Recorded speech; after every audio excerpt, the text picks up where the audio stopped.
Días, feliz año, te mando un abrazo, ¿cómo estás?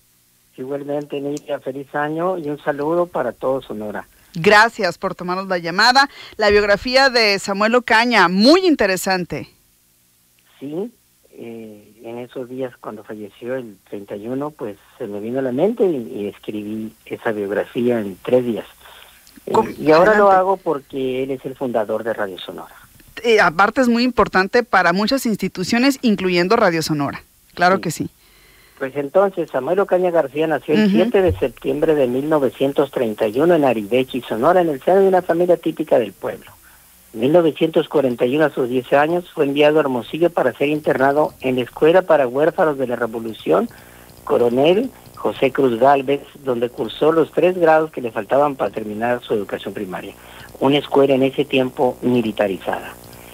Al egresar de la primera Cruz Gálvez, se trasladó a Tepic, Nayarit, al internado Juan Escutia, un internado en Tepic parecido o igual que el de la Cruz Gálvez.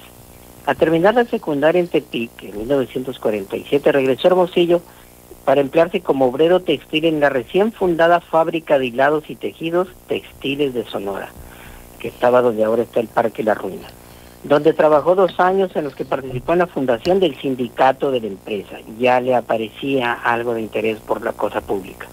En 1949, a sus 18 años, se inscribió en la escuela preparatoria de la Universidad de Sonora, pero no le gustó. Y se mudó, decidió él mismo a esa edad, de cambiarse al Distrito Federal para seguir sus estudios en la Escuela Preparatoria Vocacional número 4 del Politécnico Nacional. En 1950, siendo estudiante del segundo año de la preparatoria, los estudiantes politécnicos se pusieron en huelga contra el gobierno del presidente Miguel Alemán, porque apoyaba mucho a la UNAM y al Poli lo tenía un poco rezagado a pesar de que ya tenía 13 años de fundado. Los huelguistas le solicitaron una audiencia al presidente y este se la dio en Jalapa, Veracruz, cuando estaba por una gira. Hasta allá fueron los estudiantes. En la audiencia el presidente les prometió lo que les cumpliría y así fue. Como en esa reunión nació la ciudad politécnica, una parte en Santo Tomás y otra parte en Zacatenco. ¿Qué andaba haciendo Samuel Ocaña ahí? Pues andaba también en el grupo de estudiantes enhuelgados, también interesado por la cosa pública.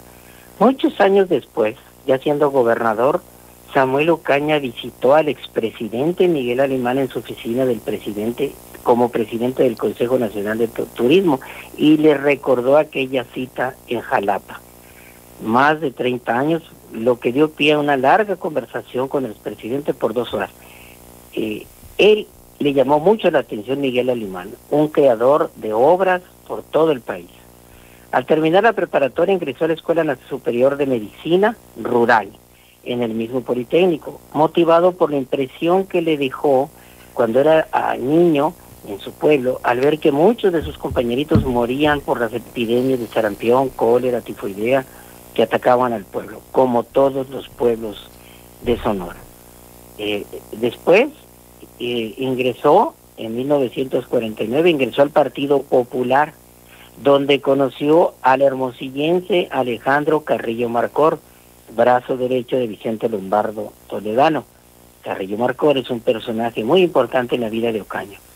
En 1952, impulsado por su gratitud al cardenismo, que también le llamaba la atención la obra de Cárdenas, ante la amenaza de la continuidad del alemanismo en la candidatura del licenciado Fernando Casas Alemán, primo hermano del presidente, que finalmente no fue candidato, sino Adolfo Ruiz Cortines, otro personaje en su vida, participó en la campaña del general Miguel Enríquez Guzmán para la presidencia, en el partido, la Federación de Partidos del Pueblo de México. Después de que se programara como ganadora Luis Cortines, los estudiantes y los partidos que encabezaba Enrique Guzmán se congregaron en la Alameda Central de la Ciudad de México para reclamar el fraude.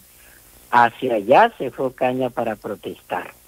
En Mitel reunió unas 200,000 personas, entre niños, mujeres y demás, y reclamando el fraude. Las Fuerzas Armadas y la policía reprimieron violentamente a los asistentes utilizando gases lacrimógenos, culatazos, sables y obviamente balas. La represión causó la muerte de unas 200 personas cuyos cuerpos fueron incinerados en el campo militar. Ocaña estaba ahí, salió como pudo por piernas, hasta ahí llegó su enriquismo. Otra experiencia de formación política. Alejandro Carrillo Marcor le consiguió trabajo con su tío Adolfo de la Huerta Marcor, que había sido presidente de la República, secretario de Hacienda, gobernador de Sonora. Y era primo hermano de la mamá de Carrillo Marcor, y empezó a trabajar con Adolfo de la Huerta, otro personaje de la vida nacional. Y este lo llevó al Monte de Piedad a presentarlo con don Gustavo Uruchurtu, hermano de Ernesto, el otro famoso, con quien le consiguió una beca de 100 pesos, que le sirvieron de mucho porque él pagaba 90 pesos de asistencia donde vivía. Al otro día, de la Huerta lo llevó a visitar el Palacio Nacional para que conociera el presidente Ruiz Cortines. Se fueron caminando por la calle 5 de Mayo, mientras de la Huerta se apoyaba en el brazo de Samuel. Ese personaje, Adolfo de la Huerta, también tuvo mucha influencia en la vida de este joven Samuel Ocaña. Don Adolfo de la Huerta murió el 9 de julio del 55. Indudablemente que Samuel Ocaña recibió grandes dosis de formación personal y pública de parte de ese expresidente. Para entonces, Samuel Ocaña se reconocía marxista, participaba en las diversas actividades de su partido, el PP, pero este llegó a su fin en 1955 durante una huelga de mineros en Coahuila, mientras el líder del partido, Vicente Lombardo Toledano, se encontraba de viaje por Europa asistiendo a congresos. Cuando los mineros fueron al Distrito Federal, fueron recibidos por Samuel Ocaña y otros de sus compañeros, porque el señor seguía viajando. Decepcionado, Samuel Ocaña renunció al Partido Popular. Al terminar la carrera de México Rural, hizo su servicio social en un pueblo de Zacatecas. Regresó a la Ciudad de México y en 1958 ingresó al Instituto Nacional de Neumología, especializándose en neumología y cirugía del tórax. Y al mismo tiempo daba clases en la UNAM. En todos los años que Ocaña vivió en el Distrito Federal, observó y estudió al detalle la vida y conducta pública de Miguel Alemán, de Adolfo de la Huerta, de Adolfo Ruiz Cortines, y por quienes desarrolló una profunda admiración. En 1961 regresó a Sonora para instalarse en Navojoa como director del Hospital de Neumología y Cirugía del Tórax, médico legista y particular, y un tiempo después fue profesor de la escuela de la preparatoria de la Universidad de Navojoa. Durante esos años participó como simpatizante del precandidato Fausto Acosta Romo, el 61 y el 67. Perdieron. Y resentido criticó los procedimientos del PRI. Pronto se integró a la Comunidad Médica y Social de Navojoa y lo nombraron y entró al Partido Revolucionario Institucional, al que había criticado.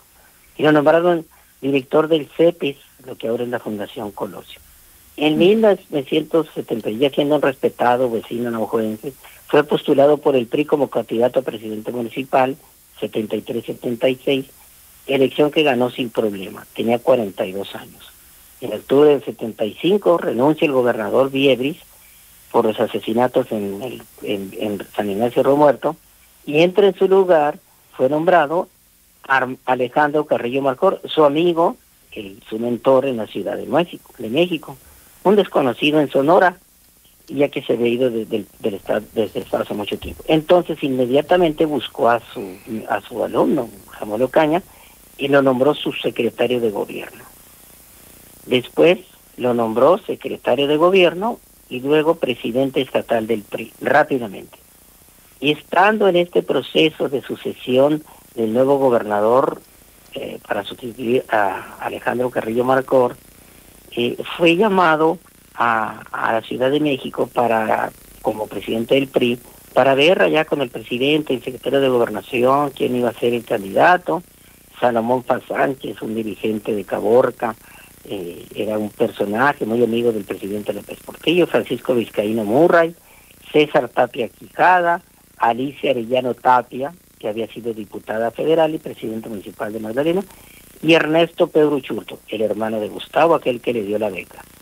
Y Ocaña pues estaba viendo en México cómo quién iba a ser el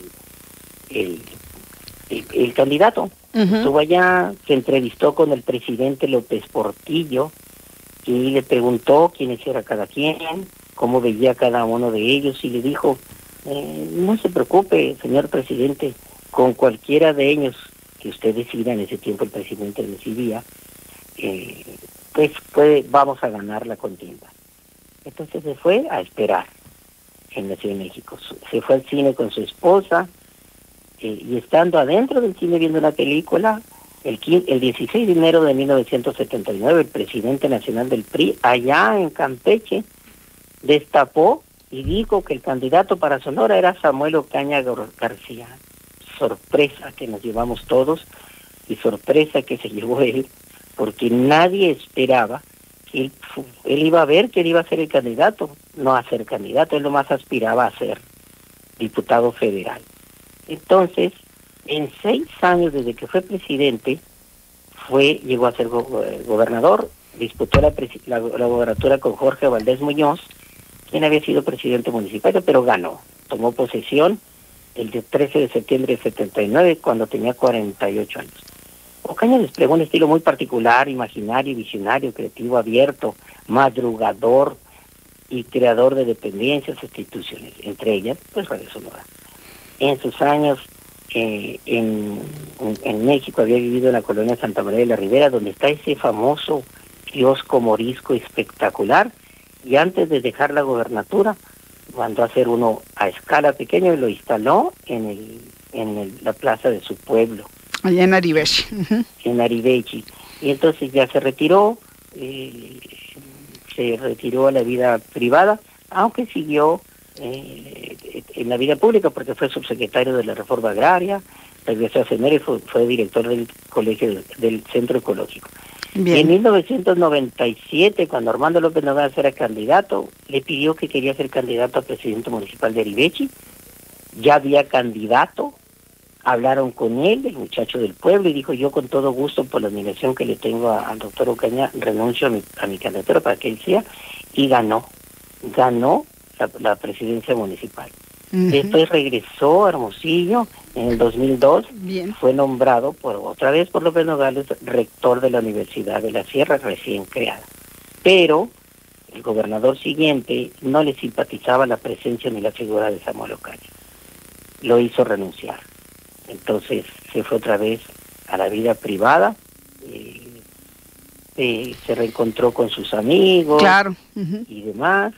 Y en 2018, siendo gobernadora Claudia Pavés, también volvió a decir que quería ser candidato, y fue candidato y ganó. Tenía 87 años. Siguió viviendo él en Hermosillo después de que terminó por segunda vez la presidencia, en la casa donde llegó a vivir desde que llegó a Hermosillo en 1976.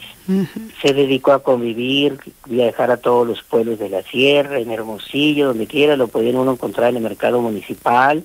Nunca usaba escolta, si acaso algún chofer que le ayudaba a manejar, un amigo, pero fue un hombre muy modesto, muy sencillo, claro. Nunca quiso que le escribieran su biografía, entre ellos. A mí me lo negó, y tampoco la escribió él mismo. Y lo único que tiene es que el 2003 el gobierno actual creó el concurso de investigación Historia Sonora, que lleva su nombre. No sé cómo le hicieron para que aceptara eso. Y don Samuel Ocaña García falleció el 31 de diciembre pasado, en la madrugada, a la edad de 93 años. 94, decía él, porque le agregaba los 9 meses que había vivido en el vientre de su madre. Y decía que también contaba porque había estado vivo. Es gobernador difícil, dejó los zapatos muy grandes y difícil de superar. Y pues va a pasar, o ya está en el panteón de los inmortales de la historia de Sonora y de México, por su manera de gobernar, por su manera de ser y por su manera de comportarse. Creo que esta biografía deben de estudiarla los jóvenes que aspiran a ser políticos, desde regidores o cualquier funcionario público, para que la tomen como referencia de cómo debe de conducirse un ser humano en el ejercicio de la política. Claro que sí. Muy bien, pues muchísimas gracias, Ignacio, por toda esta información, por compartirnos esta biografía que elaboraste en 3 días, nos compartes, ¿no? En 3 días. Entonces, pues muchísimas gracias. Un abrazo. El próximo martes nos comunicamos de nuevo. Saludos. Abrazo a todos. Ahí está.